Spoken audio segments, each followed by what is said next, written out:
Well, good evening. So I decided to do something different here, actually. All right, there we go. So I decided to do something a little different here on Tuesdays.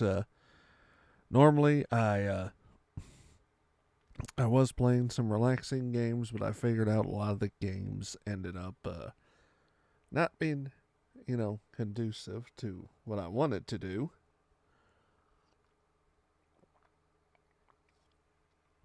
There we go. So, I did pick out something since we're going to be doing some serious reading. And I'm in for a doozy, by the way. I just seem to like long books. This one in particular is probably one of the longest. You most likely dreaded it in high school literature. Is why not? Let me share this. All right. Yeah. This book was published in 1869, translated by Louise and Almir Maud.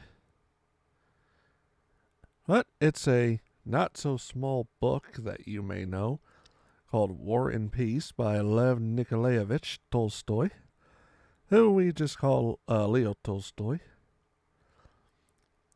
For those that are wondering why the naming culture that they have, Lev is his first name, Tolstoy is the family name, Nikolaevich means son of Nikolai, or Nikola. Sorry, it is Nikola. So Nikola is his father. So Nikola Tolstoy was. It's the naming custom that's happened since time immemorial, and it still occurs in modern Russian society. Although, if you get to Lenin and Stalin, they also had that same naming dynamic, but then they changed their names for obvious reasons because Lenin was a wanted criminal at one time. And Stalin had to Russianize his name because he was born in the country of Georgia. So his name would be Yosip. Anyhow, War and Peace has 17 parts to it. You're going to be in for a long commitment on this one. I will try to get through it within an hour as much as I can. We might be on this one for Tuesday for a good while. So, go ahead and get yourself some refreshments, get a little popcorn, or you can just, not look at me. You can plug in and just listen. But, all the same, let's get to the cover proper. Yes. Part 1. It doesn't give you any backstory, but with 17 parts, at least 20 chapters, anywhere from part 10 has 39 chapters. And the least amount of chapters I found was, I want to say part 17 has 12. Anyhow, let's get into it. We're in part 1. Let's go ahead.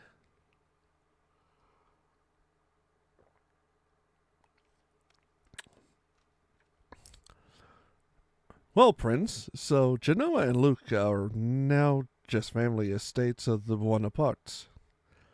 But I warn you, if you don't tell me that this means war, if you still try to defend the infamies and horrors perpetuated by that Antichrist, and I really believe he is Antichrist, I will have nothing more to do with you, and you are no longer my friend, no longer my faithful slave as you call yourself. But how do you do? I see that I have frightened you. Sit down and tell me all the news. It was in July 1805, and the speaker was the well-known Anna Pavlovna Scherer, maid of honor and favorite of the Empress Maria Fedorovna. That's another dynamic, by the way, you're going to have to learn is Anna Pavlovna, daughter of Pavlov, and Maria Fedorovna, Fedorovna, which daughter of Fedorov. There we go. I can keep up with Russian, me. With those words, she greeted Prince Vasily Kuragin, a man of high rank and importance, who was the first to arrive at her reception. Anna Pavlovna had a cough for some days. She was, as she said, suffering from la grippe. Grippe being a new word in St. Petersburg, used only by the elite. All of her invitations, without exception, were written in French, and delivered by a scarlet liveried footman that morning, ran as follows. If you have nothing better to do, Count, or Prince, and if the prospect of spending an evening with a poor invalid is not too terrible, I shall be very charmed to see you tonight between 7 and 10, and at Scherer. Heavens, what a virulent attack, replied the Prince, not in the least disconcerted by this reception. He had just entered, wearing an embroidered court uniform, knee breeches, and shoes, and had stars on his breast and a serene expression on his flat face. He spoke in that refined French in which our grandfathers not only spoke, but thought, and with the gentle, patronizing intonation natural to a man of importance, who had grown old in society and at court.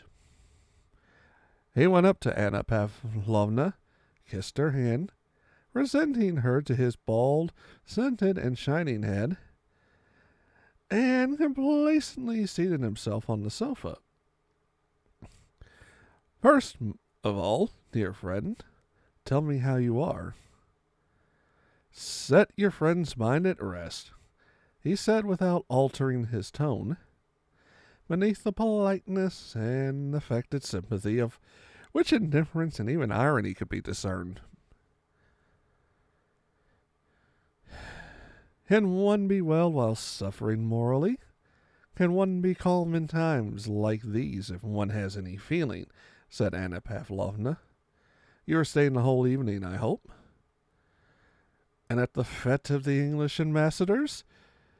Today is Wednesday. I must put in an appearance there, said the prince. My daughter is coming for me to take me there. I thought today's fete had been cancelled. I confess all these festivities and fireworks are becoming wearisome. If they had known you had wished it, the entertainment would have been put off, said the prince, who, like a wound-up clock, by force of habit, said things he did not even wish believed. Now, don't tease. Well, and what has been decided about the Novoselsev's dispatch? Yeah, Novoselsev's. There we go. Dispatch. You know everything. What can one say about it? Replied the prince in a cold, listless tone. What has been decided? They have decided that Bonaparte has burnt his boats. And I believe that we are ready to burn ours. Prince Vasily always spoke languidly, like an actor repeating a stale part. Anna Pavlovna Scherer, on the contrary, despite her 40 years, overflowed with an animation and impulsiveness. To be an enthusiast had become her social vocation, and sometimes when she did not feel like it, she became enthusiastic in order not to disappoint the expectations of those who knew her. The subdued smile, which, though it did not suit her faded features, always played around her lips, expressed as in a spoiled child. A continual consciousness of her charming defect, which she neither wished, nor could, nor considered it necessary to correct. In the midst of a conversation on political matters, Anna Pavlovna burst out, "Oh, don't speak to me of Austria. Perhaps I don't understand things, but Austria has never wished, nor does not wish, for war. She is betraying us. Russia alone must save Europe. Our gracious sovereign recognizes his high vocation and will be true to it. That is the one thing I have faith in. Our good and wonderful sovereign has to perform the noblest role on earth, and he is so virtuous and noble that God will not forsake him. He will fulfill his vocation and crush the hydra of revolution, which has become more terrible than ever in the person of this murderer and villain. We alone must avenge the blood of the just one. Whom, I ask you, can we rely on? England, with her commercial spirit, will not and cannot understand the Emperor Alexander's loftiness of soul. She has refused to evacuate Malta. She has wanted to find, and still seeks, some secret motive in our actions. What answer did Novostiltsev get? None. The English have not understood, and cannot understand, the self-abnegation of our emperor, who wants nothing for himself, but only desires the good of mankind. And what have they promised? Nothing. And what little they have promised, they will not perform. Prussia has always declared that Bonaparte is invincible, and that all of Europe is powerless before him. And I don't believe a word that Hardenberg says, or Haugwitz either. This famous Prussian neutrality is just a trap. I have faith only in God, that the lofty destiny of our adorned monarch, he will save Europe. She suddenly paused, smiling at her own impetuosity. I think, said the prince with a smile, that if you had been sent instead of our dear Wintzingerode, you would have captured the king of Russia's consent by assault. And you are so eloquent. Will you give me a cup of tea? In a moment. Apropos, she added, becoming calm again, I am expecting two very interesting men tonight. The Vicomte de Mortemart, who is connected with the Montmorencies, the Rohans, one of the best French families. He is of the genuine emigres, the good ones, and also the Abbe Morio. Do you know that profound thinker? He has been received by the Emperor, had you heard? I shall be delighted to meet them, said the prince. But tell me, he added with studied carelessness, as if it had only just occurred to him, though the question he was about to ask was the chief motive of this visit. Is it true that the Dowager Empress wants Baron Funk to be appointed the first secretary at Vienna? The Baron, by all accounts, is a poor creature. Prince Vasily has wanted to obtain this post for his son, but others were trying, through the Dowager Empress, Maria Fedorovna, to secure it for the Baron. Anna Pavlovna almost closed her eyes to indicate that neither she nor anyone had a right to criticize what the Empress desired or was pleased with. Baron Funk has been recommended to the Dowager Empress by her sister, was all she said, in a dry and mournful tone. As she named the Empress, Anna Pavlovna's face suddenly assumed an expression of profound and sincere devotion and respect mingled with sadness. And this occurred every time that she mentioned her illustrious patroness. She added that Her Majesty had deigned to show Baron Funk excuse me, deigned to show Baron Funk beaucoup d'estime, and again her face clouded over with sadness.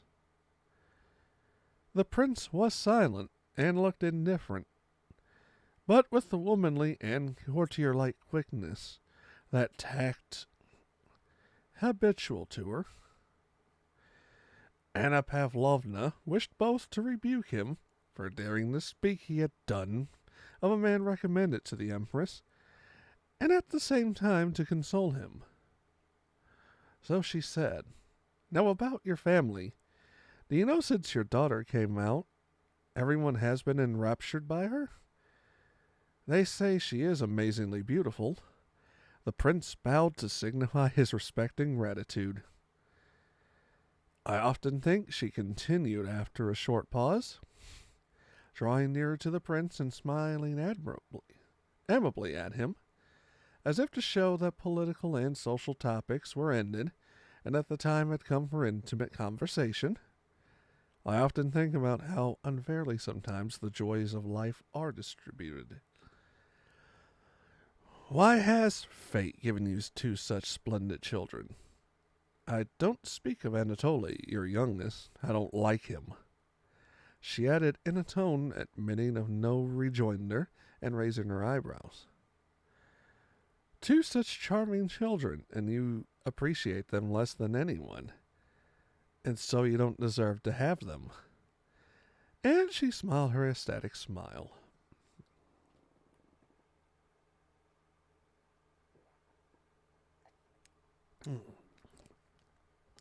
"I can't help it," said the prince.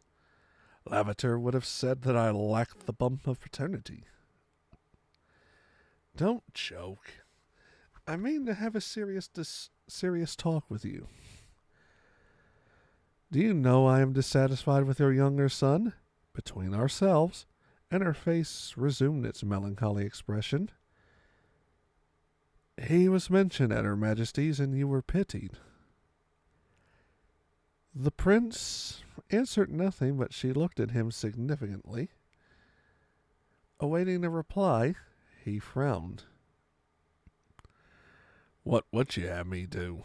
he said at last. "You know I did all a father could do for their education, and they both have turned out fools. Hippolyte is at least a quiet fool, but Anatoly is an active one. And that is the only difference between them," he said, smiling in a way more natural and more animated than usual, so that the wrinkles around his mouth very clearly revealed something unexpectedly coarse and unpleasant. "And why are children born to such men as you? If you were not a father, there would be nothing I could reproach you with," said Anna Pavlovna, looking up pensively. "I am your faithful slave, and to you alone I can confess that the children are the bane of my life. It is the cross I have to bear. That is how I explain it to myself. It can't be helped." He said no more, but expressed his resignation to cruel fate by a gesture. Anna Pavlovna meditated. "Have you never thought of marrying your prodigal son, Anatoly?" she asked. "They say old maids have a mania for matchmaking, and though I don't feel that weakness myself as of yet, I know a little person who is very unhappy with her father. She is a relation of yours, Princess Mary Bolkonskaya." Prince Vasily did not reply, though, with the quickness of memory and perception befitting a man of the world, be indicated by a movement of the head that he was considering the information. "Do you know," he said at last, evidently unable to check the sad current of his thoughts, "that Anatoly is costing me 40,000 rubles a year. And," he went on after a pause, "what will it be in 5 years if he goes on like this? Presently," he added, "that's what we fathers have to put up with. Is this princess of yours rich?" "Her father is very rich and stingy. He lives in the country. He is the well-known Prince Bolkonsky, who had to retire from the army under the late emperor and was nicknamed the King of Prussia. He is very eccentric, very clever, and a bore. The girl is very unhappy. She has a brother, I think you know him. He very least minen lately. He is an aide-de-camp of Kutznov's and will be here tonight. Listen, dear Annette," said the prince, suddenly taking Anna Pavlovna's hand, and for some reason drawing it downwards. "Arrange that affair for me, and I shall always be your most devoted slave. Slave, with an F, as a village elder of mine writes in his reports. She is rich and of good family, and that's all I want." And with the familiarity of an easy grace peculiar to him, he raised the maid of honor's hand to his lips, kissed it, and swung to and fro as he lay back in his armchair, looking in another direction. "Attendez," said Anna Pavlovna, reflecting. "I shall speak to Lise, young Bolkonsky's wife, this very evening, and perhaps the thing can be arranged. It shall be on your family's behalf that I'll start my apprenticeship as old maid." All right, that is chapter 1. It's a little long. It gets a little heady, but it's 1805. It's downcasting a little bit. Things are about to happen in Russia. This is kind of preluding a lot of things that are about to happen, and did happen later on in 1911 with the October Revolution. If you notice, the only thing that was keeping me, my hiccup that I had was switching from a Russian, I know Russian and I know French. I am a polyglot. The languages that I do know of are English right now, Spanish, Russian, I know Japanese, Chinese, and French. And a lot of the Russian aristocracy of that time considered French the lingua franca for the upper class. That's what throws me off, though, is transitioning from Russian to French to back to Russian for some words. And the names are a little hard to say, too. That's admitted. Of course, like I say, you're trying to translate going from English into Russian, into French, back into some Russian names, and then trying to read in English. That is the difficulty you will find when you read a lot of these translated editions. Anatoly is spelled in this book, though, in the French fashion, Anatole, which, for everyone that knows Russian, knows Anatoly is spelled Anatoli, kind of more of a phonetic in Russian. Or if you watch Life of Boris, Cousin Anatoly.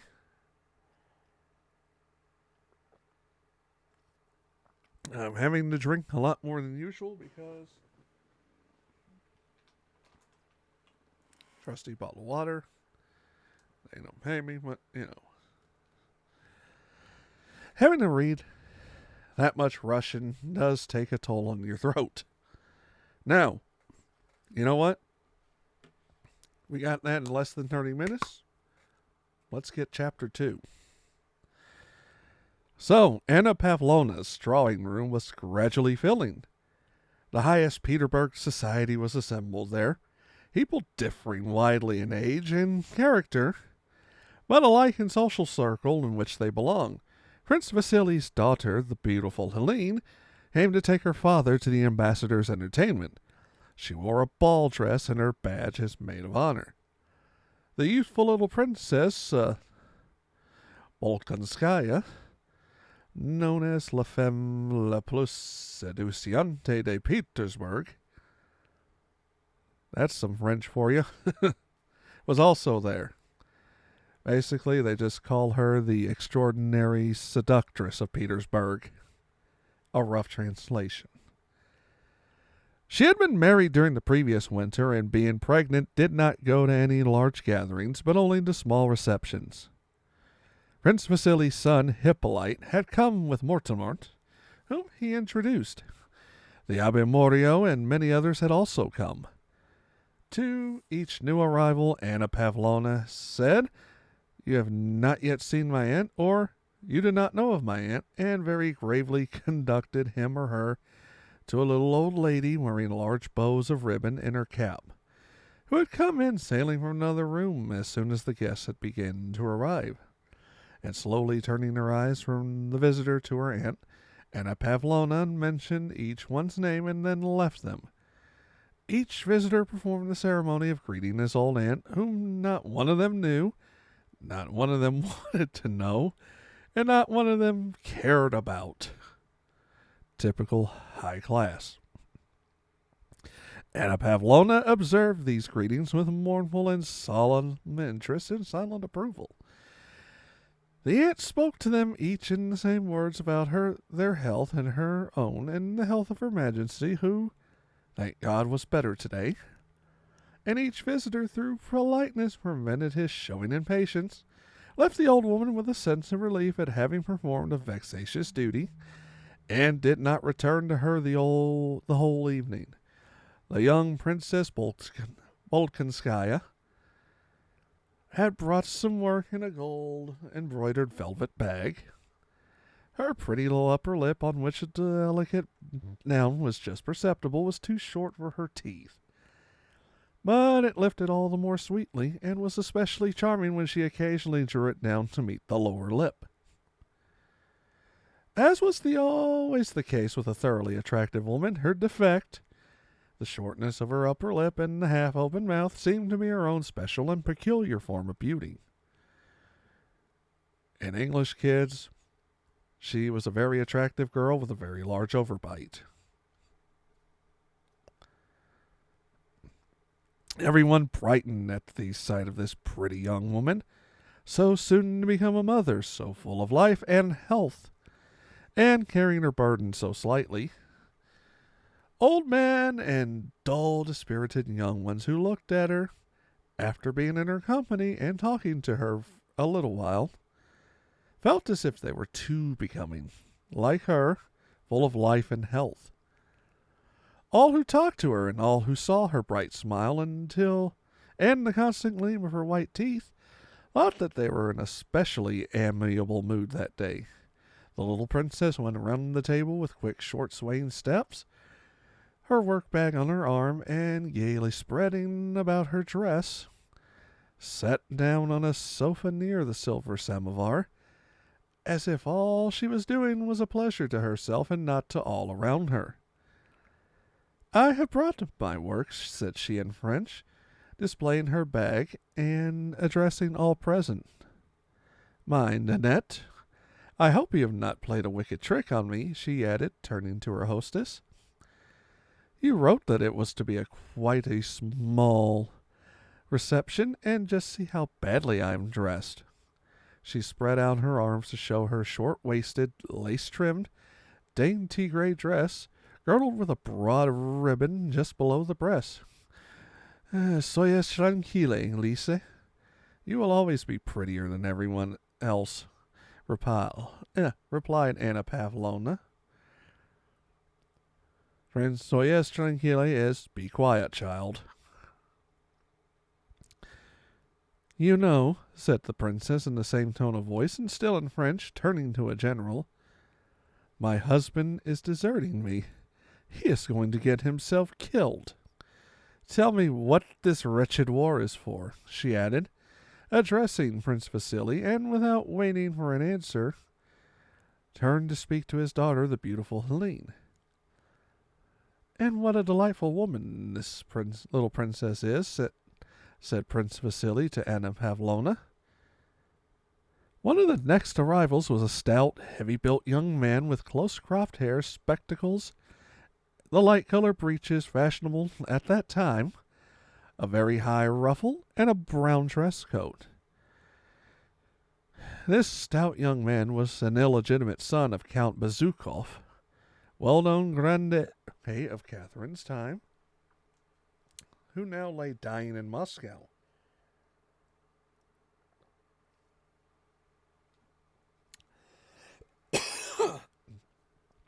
This young man had not yet entered either the military or civil service, as he had only just returned from abroad where he had been educated, and this was his first appearance in society. Anna Pavlovna greeted him with the nod she accorded to the lowest hierarchy in her drawing room. But in spite of this lowest grade greeting, a look of anxiety and fear, as at the sight of something too large and too unsuited to the place, came over her face when she saw Pierre enter. Though he was certainly rather bigger than any of the other men in the room, her anxiety could only have reference to the clever, though shy, but observant and natural expression which distinguished him from everyone else in that drawing room. It is very good of you, Monsieur Pierre, to come and visit a poor invalid, said Anna Pavlovna, exchanging an alarmed glance with her aunt as she conducted him to her. Pierre murmured something unintelligible and continued to look around as if in search for something. On his way to the aunt, he bowed to the little princess with a pleased smile as to an intimate acquaintance. Anna Pavlovna's alarm was justified, for Pierre turned away from the aunt without waiting to hear her speech about Her Majesty's health. Anna Pavlovna, in dismay, detained him with the words, "Do you know the Abbé Morio? He is a most interesting man."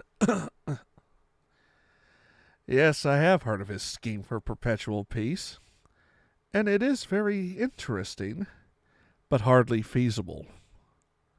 "You think so?" rejoined Anna Pavlovna, in order to say something, and get away to attend her duties as hostess. But Pierre now committed a reverse act of impoliteness.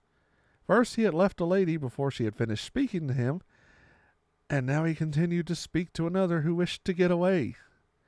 His head bent, and his big feet spread apart, he began explaining his reasons for thinking the Abbe's plan chimerical. "We will talk of it later," said Anna Pavlovna with a smile, and having got rid of this young man who did not know how to behave, she resumed her duties as hostess, and continued to listen and watch, ready to help at any point where conversation might happen to flag. As the foreman of a spinning mill, when he has set his hands to work, goes round and notices here a spindle that is stopped, or there one that creaks and makes more noise than it should, and hastens to check the machine, or set it in proper motion. So Anna Pavlovna moved about her drawing room, approaching now a silent, now a too noisy room, and by a word or slight rearrangement kept the conversational machine in steady, proper, and regular motion. But amid these cares, her anxiety about Pierre was evident. She kept an anxious watch on him when he approached the group round Mortemart to listen what was being said there, and again when he passed to another group whose center was the abbey. Pierre had been educated abroad, and this reception was the first he had attended in Russia. He knew that all the intellectual lights of Petersburg were gathered there, and like a child in the toy shop, did not know which direction to look. Afraid of missing any clever conversation that was to be heard, seeing the confident and refined expression on the faces of those present, he was always expecting to hear something very profound. At last he came up to Mario. Here the conversation seemed interesting, and he stood, waiting for an opportunity to express his own views, as young people are fond of doing. So, we might do 3. We're going to do 3. Anna's party is getting off to a pretty good start, but Pierre shows up, and Pierre is described as a mountain of a man. And Anna's like, uh-oh, he might say something, he might do something. And she tries to intercept him. The aunt tries to intercept him, tries to keep him, but Pierre's not interested. Then he sees the abbé, which is an abbot. He's like, all right, I'm interested in what this man has to say. So now Anna's at this point is like, what is this guy going to do? He's not a party crasher, mind you. He was invited. He is a lower part of the higher social hierarchy, but he's still within the upper rank and file of that Russian social order. And he has a French name, so that should tell you he has, at that time, some form of nobility in that stratosphere. Now, you know what? I got 15 more minutes. Let's get into Chapter 3. Anna Pavlovna's reception was in full swing. The spindles hummed steadily and ceaselessly on all sides, with the exception of the aunt, beside whom sat one elderly lady, who, with her thin, careworn face, was rather out of place in this brilliant society. The whole company had settled into 3 groups. One chiefly masculine had formed around the abbé. Another of young people was grouped around the beautiful Prince Helene, Prince Vasily's daughter, and the little princess Volkanskaya, very pretty and rosy, though rather too plump for her age. The third group was gathered around Mortemart and Anna Pavlovna. The Viscount was a nice-looking young man with soft features and polished manners, who had evidently considered himself a celebrity, but out of politeness modestly placed himself at the disposal of the circle in which he found himself. Anna Pavlovna was obviously serving him up as a treat to her guests, as a clever maitre d'hotel serves up a specifically choice delicacy, a piece of meat that no one who had seen it in the kitchen would have cared to eat. So Anna Pavlovna served up to her guests, first the Viscount, then the abbé, as peculiarly choice morsels. That you think about it.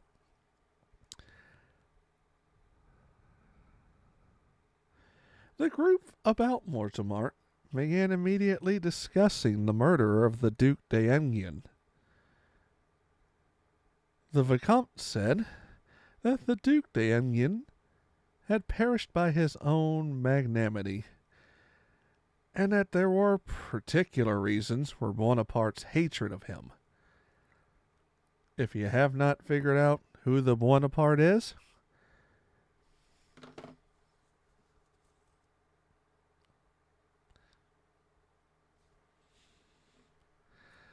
old Napoleon. Ah, yes, do tell us about it, Vicomte, said Anna Pavlovna, with a pleasant feeling that there was something a la Louis XV in the sound of that sentence. Hontes nous cela, Vicomte. The Vicomte bowed and smiled courteously in the token of his willingness to comply. Anna Pavlovna had arranged a group around him, inviting everyone to listen to his tale. The Vicomte knew the Duke personally, whispered Anna Pavlovna to one of the guests. The Vicomte is a wonderful raconteur, she said to another. How evidently he belongs to the best society, she said to a third, and the Vicomte was served up to the company in the choicest and most advantageous style, like a well-garnished joint of roast beef on a hot dish. The Vicomte wished to begin his story and gave a subtle smile. Come over here, Helene dear, said Anna Pavlovna to the beautiful young princess who was sitting some way off, the center of another group. The princess smiled.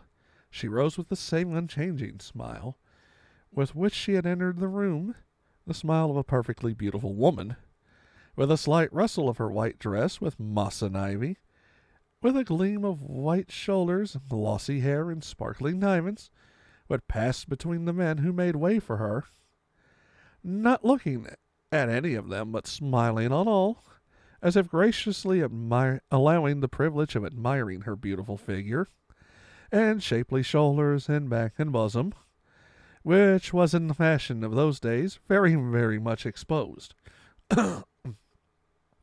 And she seemed to bring the glamour of a ballroom with her as she moved toward Anna Pavlovna. Helene was so lovely that not only did she not show any trace of coquetry, but on the contrary, she appeared shy even of her unquestionable and all too victorious beauty. She seemed to wish, but to be unable, to diminish its effect. Oh, how lovely, said everyone who saw her. And the Vicomte lifted his shoulders and dropped his eyes as if startled by something extraordinary, when she took her seat opposite and beamed upon him, also with her unchanging smile.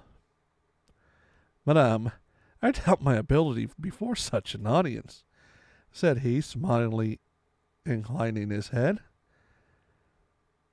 The princess had rested her bare round arm on a little table, and considered a reply unnecessary. She smilingly waited. All the time the story was being told, she sat upright, glancing now at her beautiful round arm, altered in shape by its pressure on the table, of course, and now at her still more beautiful bosom, which she had readjusted a diamond necklace. From time to time she smoothed the folds of her dress, and whenever the story produced an effect, she glanced at Anna Pavlovna, at once adopted just the expression she saw on the maid of honor's face, and again relapsed into her radiant smile. The little princess had also left the tea table and followed Helene. Wait a moment. I'll get my work. Now then, what were you thinking of? She went on, turning to Prince Hippolyte. Fetch me my work bag. There was a general movement as the princess, smiling and talking merrily to everyone at once, sat down and gaily arranged herself in her seat. Now I am all right, she said, and asking the Vicomte to begin, took up her work. Prince Hippolyte, having brought the work bag, joined the circle and moving a chair close to hers,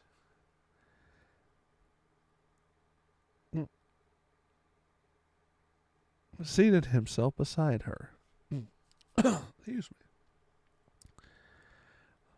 The shaman Hippolyte was surprisingly, by his extraordinary resemblance to his beautiful sister, but yet more by the fact that in spite of his resemblance, he was exceedingly ugly. His features were like his sister's, but while in her case everything was lit up by a joyous, self-satisfied, youthful, and constant smile of animation, and by the wonderful classic beauty of her figure,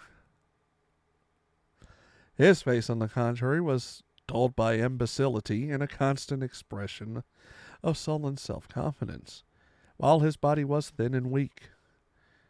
His eyes, his nose, and his mouth all seemed to be puckered into a vacant, weary grimace, and his arms and legs always fell into unnatural positions.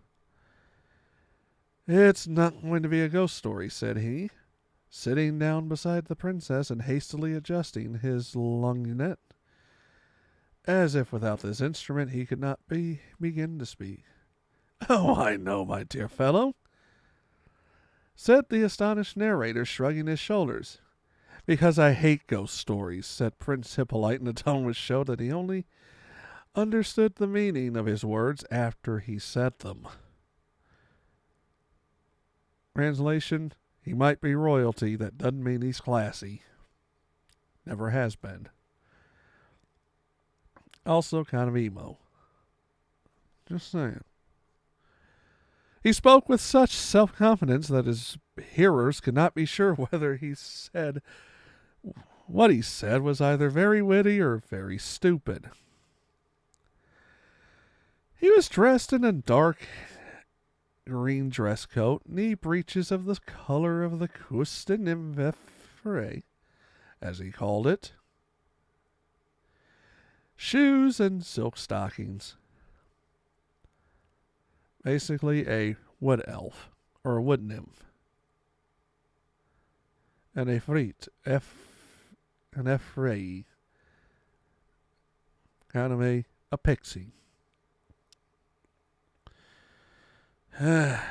So much you could unpack in this one. But you shouldn't. Just let's go on. The Vicomte had told his tale very neatly. It was an anecdote, then current, to the effect that the Duc d'Enghien had gone secretly to Paris to visit Mademoiselle Georges, and at her house he came upon Bonaparte, who enjoyed the famous actress's favors, and that in his presence Napoleon happened to fall into one of his fainting fits, to which he was subject, and was thus at the Duke's mercy.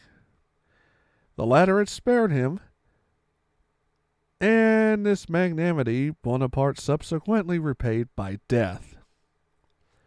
The story was very pretty and interesting, especially to the point where the rivals suddenly recognize one another, and the ladies look agitated.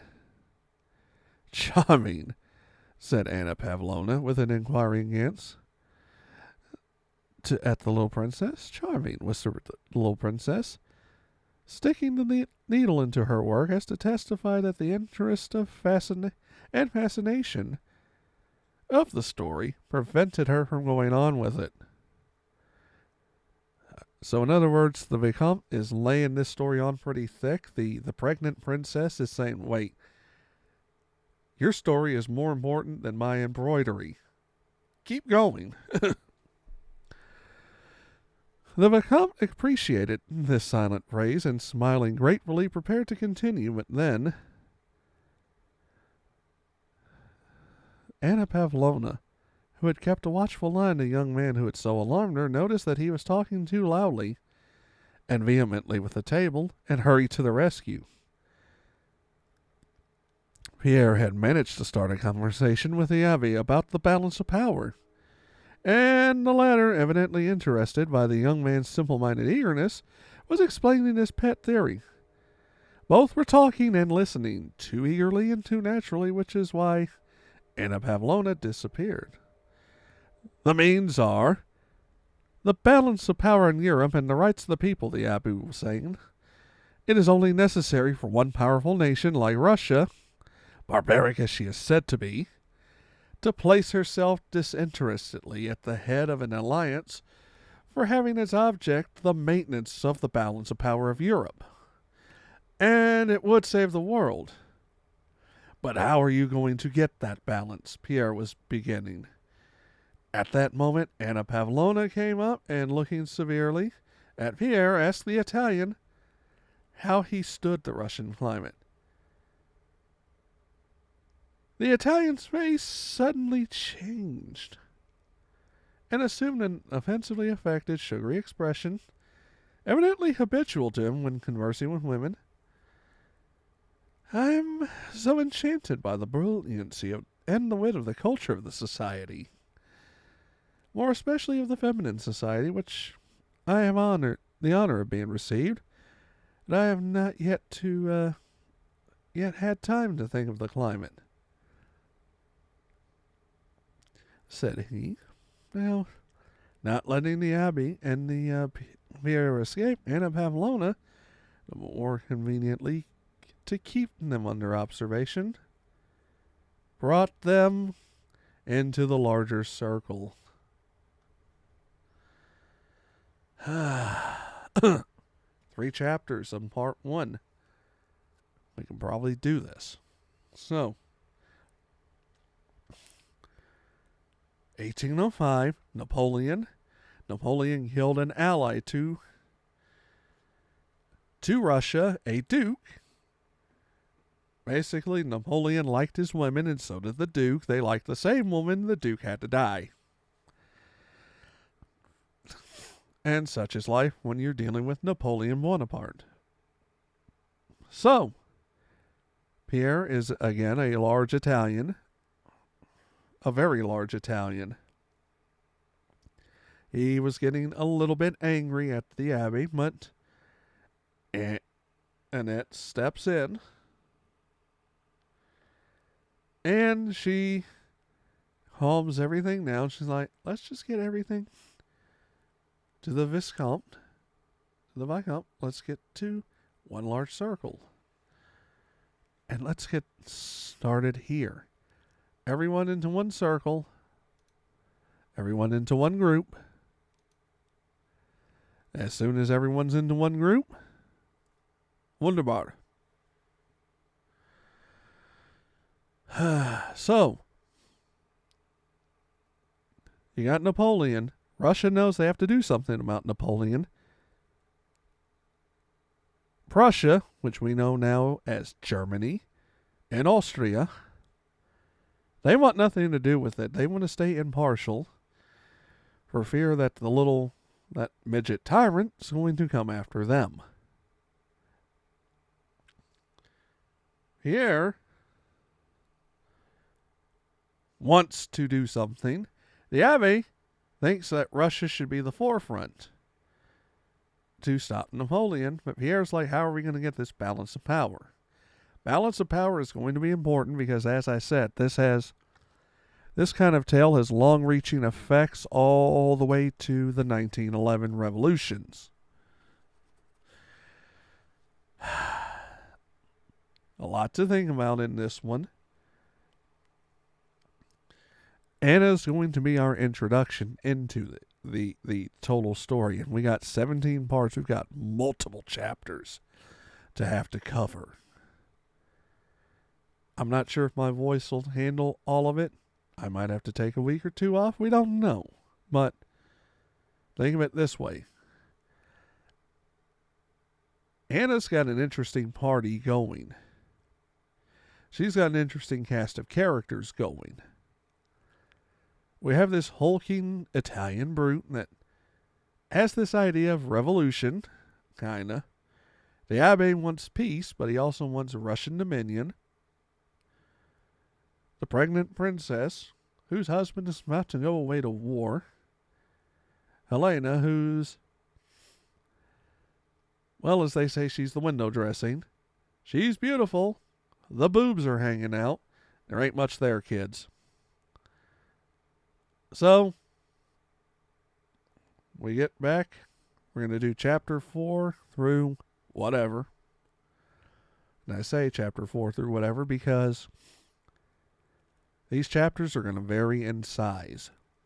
Because each parts of the book vary in size too.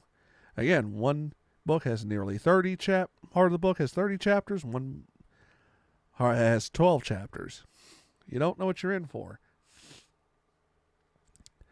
So we're going to get through part 1 at least. Then I might come back to it later. I might pick another book and come back to it later because, as I said, you've got 17 parts. You've got multiple chapters you're going to have to cover. Now, I do want to say that when you do catch this on YouTube, This particular story is going to be live on Tuesdays at Blue Collar Philosophy, or Blue Collar Philosopher. Twitch.tv/Blue Collar Philosopher. I am also on Twitter at Blue Collar JM. And various other information you can pick up on this Twitch page. I also have a podcast. I work Mondays, Wednesdays, and Fridays, which I will have that stuff up. And be aware, I might not keep a steady schedule. I am also a full-time worker and a college student. So, with that, I say thank you for watching this. And if you do want to read along, I might have gotten some of the names wrong.